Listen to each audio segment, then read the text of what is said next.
Good morning, Maria. Thank you. And I lucked out. I didn't really have anything on the calendar, but don't you know that's never the case, that we don't have something on our calendar around here. And Romy and Stacie are in, and we're going to be visiting a little bit about some issues that are important to our community and how we're addressing them. Romy, maybe you'd like to say good morning. So good morning. Hey, and what was that? You just got I saw something, a certificate. You're getting more skilled in so many areas, and I thank you for doing that for our community. Thank you. This was for a training that I went to on Friday, and I was very excited about getting the certificate for mental health first aid. And when you had asked if I wanted to come on the show, I gave Stacie Zuercher a call and asked if she'd like to come on with me, because she's the person who brought the training to Tillamook. And you know me, like, you get them, if I have an opportunity for a microphone to be in front of me, I'm going to jump all over it, right? Well, I was really happy about that, because you know a little bit more about kind of how the training came about to get here, but I felt really grateful to be offered. It was an in-house training for Northwest Senior and Disability Services, and she had some empty chairs and offered them up to community partners, and I leaped on that, and I'm really glad that I did, because I learned a lot. Well, Romy, I know a lot of people in our community know Romy Carver, and Romy, I thank you for staying involved, because it hits all ages, and Stacie Zuercher, I got to sit in. She's usually your host over here for this kind of visit, but I got to sit in, so I'm very happy. But, and now there's no rules. I'm on the other side of the table. now she's free to do whatever she wants. But when someone thinks senior and disabled services, maybe they somehow just get senior or something. But you cover a lot more than just our seniors. We really do. I mean, our agency reaches out to seniors, people with disabilities, grandparents that are raising their grandchildren. You know, there's lots of different things that we do. This came about because we started talking about mental health first aid, and we were training people for our peer mentoring support. And what that program is for people that are volunteers. And if somebody just needs some extra support, they can do some home visits and things like that. And it's just a new program within this last year. And it's really just leaps and bounds helps some people that are going through various life changes and just need somebody to kind of talk with. And it's overseen by a licensed clinical social worker, Chad Cox, who was here on Friday and did this, the training that Romy's talking about. But it was it really showed me how much we need to really offer these learning opportunities for professionals. And I think everybody, and it'll be definitely a direction that I'm going to look into, because I just put this out there to the agency partners and different people I knew, and it was boom, we had a full class, and the training is important. It's life skills that anybody really needs, and we're going to talk about it, but I'm really pleased with the outcome so far. Well, and thank you again, Romy, because you're exactly right. I think more and more our eyes are opened. It isn't something that we just don't mention. We don't talk about this problem. No, and in my mind, there's so many healthy things that we can do, and that's what I want to make sure. It isn't all that, you just need to go take a pill or something like that. I don't agree with that a lot of times. Well, we live in a pull up your bootstraps kind of society sometimes, and a lot around here too. And very much. But sometimes there's life events that happen, or somebody thinks of mental health and there's a stigma that it's really negative and it's not something we should be talking about. And there's a lot of different things that really are under the mental health umbrella, depression and anxiety and panic attacks and grief, if you have a loss and being alone.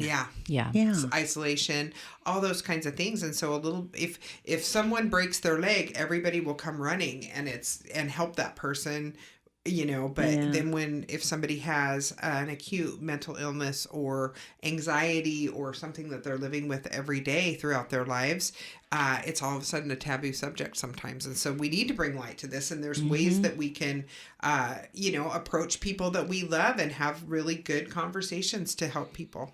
So and these are a great tool to do that. And mental health issues are so common.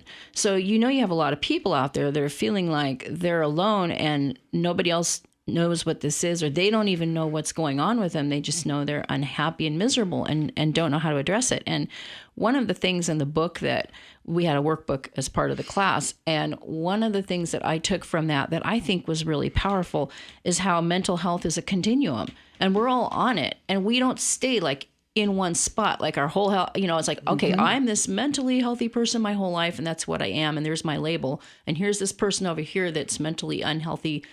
No, we move around on that continuum based on what happens to us in our lives, based on our genetics, based on all sorts of things. And so I feel like that should remove some of that stigma. If we really look realistically around us, that all of us, just like physical health, we aren't in the same physical health exactly our whole lives. We might get sick for a while with something. We might have an illness, and then we recover. And it's the same with mental health. And that includes things like psychosis.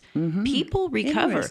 So, when we put labels on people, that makes them reluctant to come forward when they do need the help, because they don't want to be labeled and they feel ashamed. And mental health is just another piece of our overall health.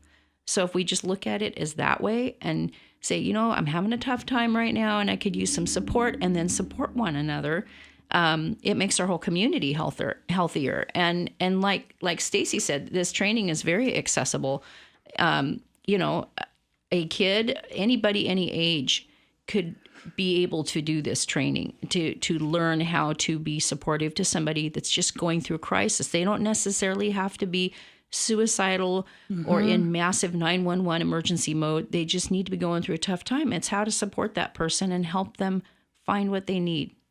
And that's so very true. The person that changed, they just don't seem to be themselves. I think they're a little depressed. I'm just going to leave them alone. That's not necessarily the best answer at all. Right. Or I just don't know what to say. I don't know what to say. That I think is, and so someone tells their own personal story, and that, which is good. That's how people connect. But sometimes that can be really overwhelming for someone that's going through some type of a mental health crisis, to only, to hear someone else's story, because we need to take the time to make it about the person that really needs the help. Exactly. It's hard to do. And being able to listen, I think and sometimes they don't want to talk. They just want someone to be there. Yeah. Yeah. And I think not being afraid to just say, especially if it's somebody that you care about, they're having a hard time, to just say, I'm here for you, and I hope you're doing okay. Or I don't know what to say. Saying something like that and acknowledging to that person that you're there for them can really open a door. And I always think of, when you're talking with someone in that moment and you acknowledge, in a very kind, loving way, what's, a concern, or just that you want to bring attention and support them. Often that person, you'll hear the, that that deep, heavy sigh that just kind of says, okay, I've got this burden on my shoulders, and somebody cares enough to say something. It's very, very powerful. Yeah. That's wonderful. Yeah. Well, and saying that now, there are places they could come. If someone had a question, they could certainly reach out to you. Sure. But we have other, you were mentioning something else, Romy. What was the group that... Tillamook Family Counseling has a lot of there you go. Different Another resources. Great one. The health department has mental health resources. Northwest Senior and Disability Services. There's a lot, and for our agency, Northwest Senior and Disability Services, we're getting more and more resources that are free, that are going out into people's homes. So that's really helpful too, because if someone has a transportation issue or a mobility impairment or a mental health diagnosis that really limits their ability to go out into their community, we can, kind of hold their hand and help them get the tools that they need. The eyes of the person with Meals on Wheels.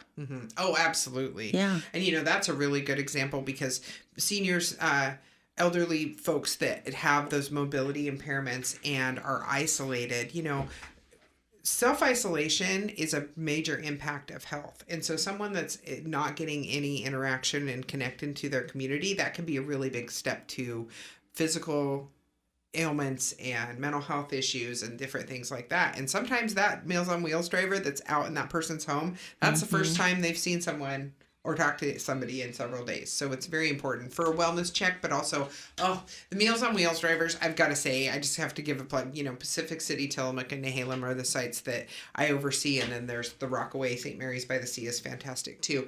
But those drivers are so committed to the volunteer work that they do. They love their people. They're out there helping them, and it's really, really powerful and beautiful. They were in the parade this year, actually. That's so so it was cool. Fun. Here, Pacific City and here, Dory Days in Tillamook. So it's good. And they're in places that, like our fair that's coming up, and I'm going to take a short break in a moment, but I was thinking, I got that thing, I think it was from Julie Chick, and about they're going to have a sensory break station. Yes. At the fair. I think that's so nice. Let's see, their partners, Augie's Hope, Tillamook Wellness, Wholly Healthy, Roby's Furniture.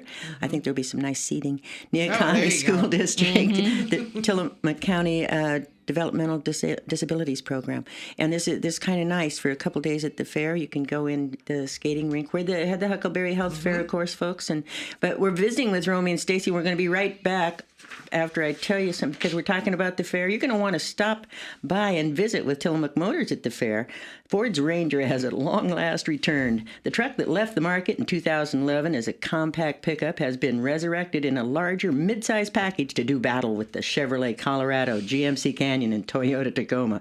Although its body is made of good old-fashioned steel, unlike its aluminum-bodied F-150 sibling, the Ranger will launch with a segment-exclusive turbocharged four-cylinder engine and 10-speed automatic transmission. Well, they won't be here till the Monday after the fair.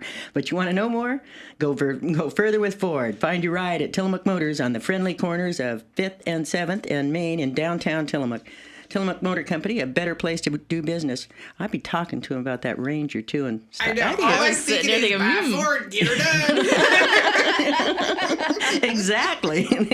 That's what they meant when they built Ford Tough. I know a lot of people that are excited about the Ranger that hasn't been out new ones for years and years That's and years. That's it, 2011. And now it's going to be Monday after the fair. You can check them out right there on the corner of 5th and Main. We're back visiting, not about trucks anymore. We'll be back to, I don't know. That's a concern to the community of having a decent ride. Transportation is an issue. Like mines we have. Like mines. It really is. Oh, funny. And what are you two doing for the fair?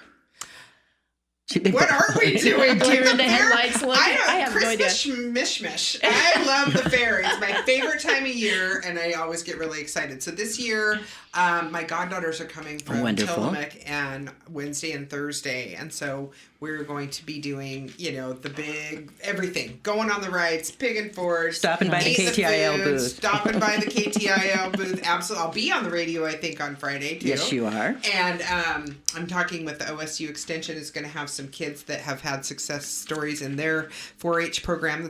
I'm going to interview. So I'm very excited about that.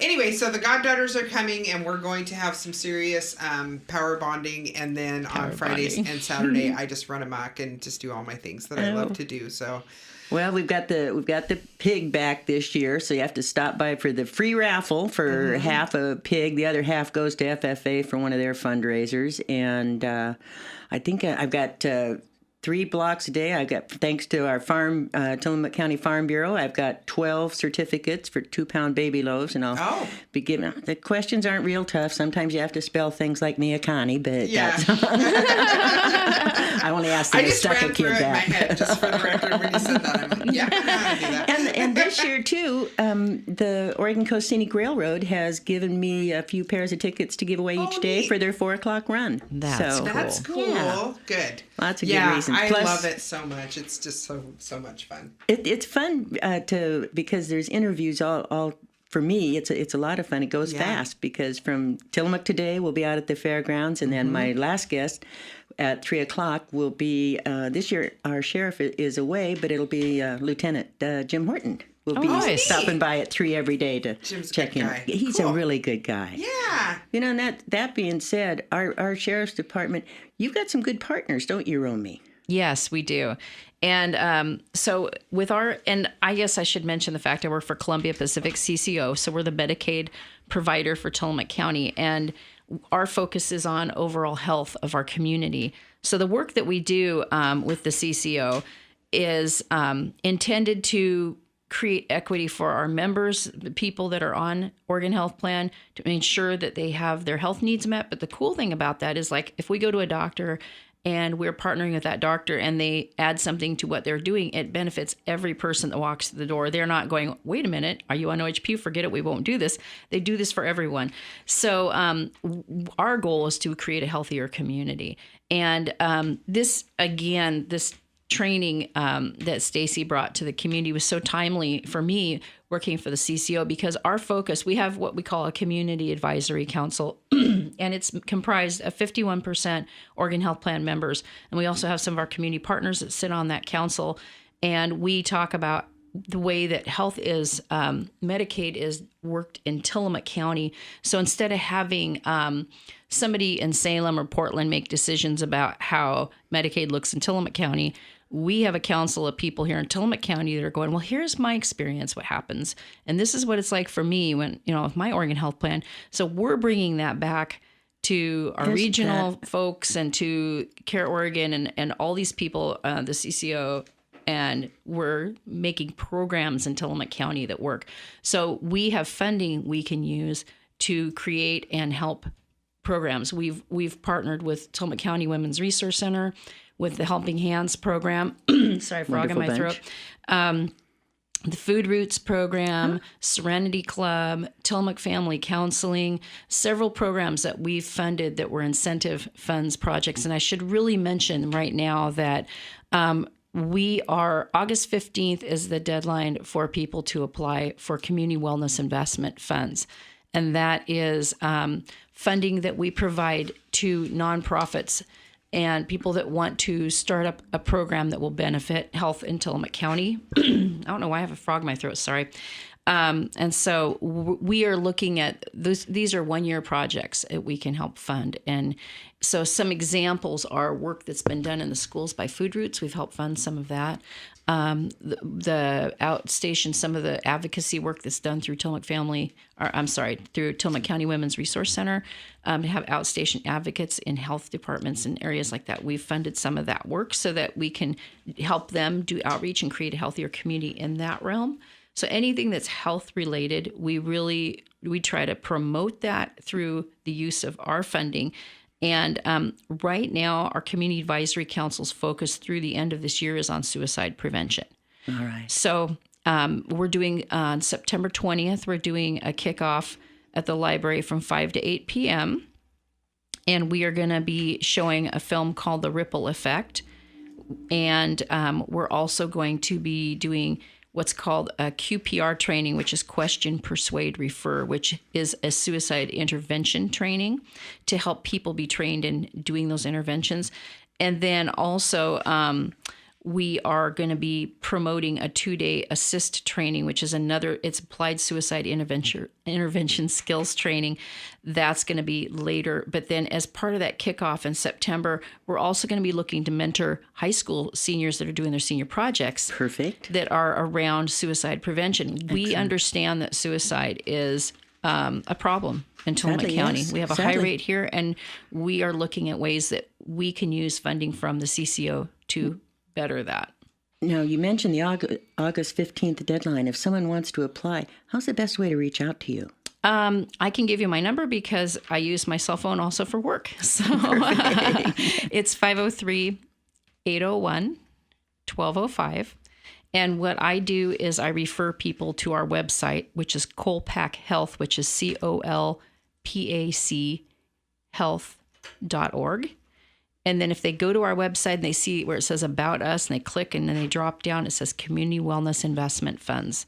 Those are our SWIFT grants. They click on that and they can apply online for funding for a project. And it explains everything from there, what to do and how to submit the grant and everything. But these are ways that we can improve the community. So I'm excited about the suicide prevention work that's coming up. Absolutely. Yeah, and this training that Stacie had, I have to tell you, suicide has touched my family and Mine also.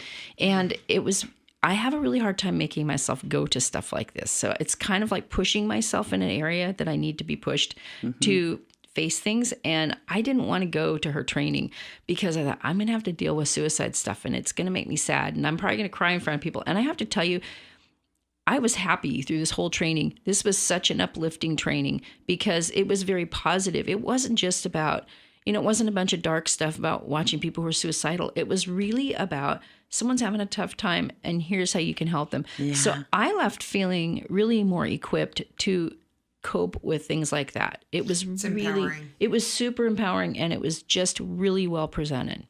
If we got to someone before they even had that first thought. Right. Yeah. If you know someone's struggling and you can see that, and then just talk to them. And it's a very simple way of talking to people.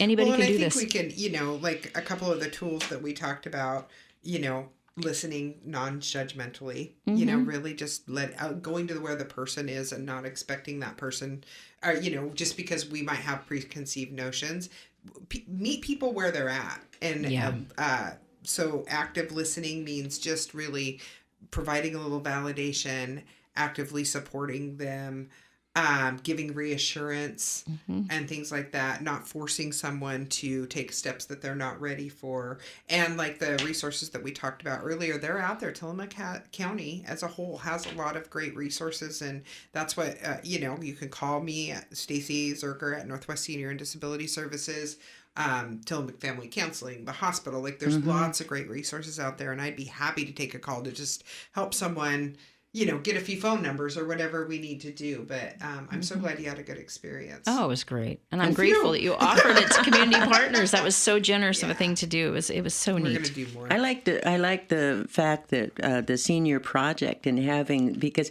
it reminded me that a wonderful young woman, I apologize, I can't think of her name, is now at our high school sports medicine. So she's there. Oh, and the gal from the hospital, the physical therapy right. assistant. And such an energetic young woman.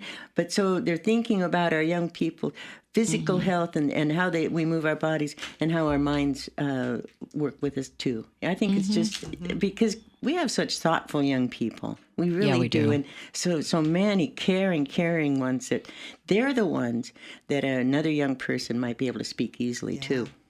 And we're going to understand the stresses, for that, for me, like I'm a little out of touch with what's going on with that kind of stuff because I am just a bit, according to my 32-year-old.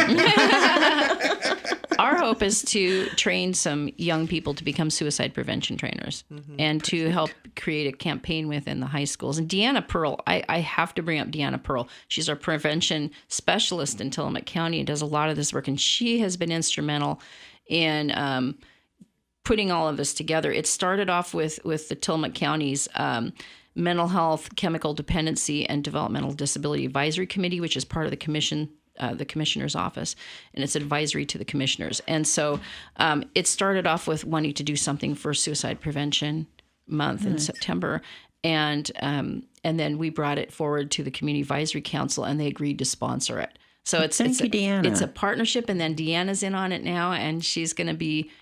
It's just been great. I love partnerships in the communities. I think that's where it's at. And Stacie, Romy, you both know that's how this county gets things done is by the partnerships that they form. It's always so impressive. It's always love it. Yeah. Doesn't matter whether they're building a pavilion out at the fair or fixing an issue like this. That's true. Yeah. It's what we do.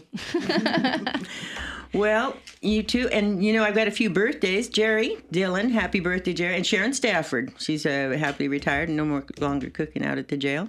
And Michelle Hunter, happy birthday to all three of you. Tomorrow, looks like Tim Josie, our county commissioner, is going to be on. And today, 11:30, senior meals at St. Mary's by the Sea and Rockaway Beach every Monday, Wednesday, and Friday. And at noon every weekday at Kiowanda Community Center in Pacific City, as well as their Tillamook Senior Center at 4th and Stillwell. Kitty corner from Safeway there, I guess across from their parking lot. Moonlight Madness is Friday from 3 to 10, and it is the weekend before the fair, so that should be the only thing on your mind. Not so. It's the second annual Day of the Dog at Nehalem Bay Winery. Free admission, family and dog friendly. This is a fundraiser for Dr. Matt Didlake and Nehalem Animal Healing, our local veterinary clinic, and they are so supportive, and it goes back to our animal shelters, and there's good music. And that's amazing. Yeah, it's a lot of fun, too. I was there for their first annual one last year with my niece and her daughter, and it was a lot of fun. And Frankie had a good time, too. Nice. And so did Remy, their dog. Thank you both for stopping by. Thanks for having us. Thank you, Shaena. It's been a pleasure. And thank you, Tillamook.